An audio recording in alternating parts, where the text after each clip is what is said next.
আমরা কথা বলবো বিজেপি নেতা রাহুল সিনহা রয়েছেন আমাদের সঙ্গে। রাহুল বাবু, লাউডন স্ট্রিটে পৌঁছে যান মুখ্যমন্ত্রী এবং তিনি বলেন যে দলীয় নথিপত্র বাজেয়াপ্ত করছিল কেন্দ্রীয় তদন্তকারী সংস্থা, তিনি সেগুলো নিয়ে এসেছেন এবং জঘন্য স্বরাষ্ট্রমন্ত্রী দেশের নিরাপত্তা নিশ্চিত করতে পারে না, রাজনৈতিকভাবে এটে উঠতে না পেরে এইভাবে ষড়যন্ত্র করা হচ্ছে, কি বলবেন?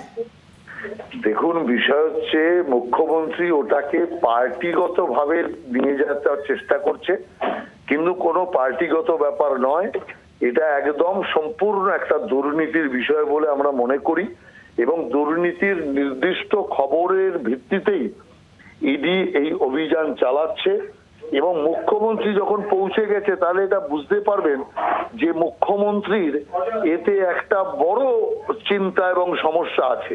সেই চিন্তা থেকেই মুখ্যমন্ত্রী একবার রাজীব কুমারের বাড়িতে যখন হয়েছিল তখন রাজীব কুমারের বাড়িতে দৌড়েছিলেন, আর বাকি এত তৃণমূলের নেতা মন্ত্রীর বাড়িতে হয়েছে সেখানে কিন্তু মুখ্যমন্ত্রী দৌড়াননি। তার কারণ জানে ওরা ফাঁসলে ওরা ফাঁসবে, আর এখানে জানে মুখ্যমন্ত্রী ফাঁসলে কালীঘাটও ফেসে যাবে।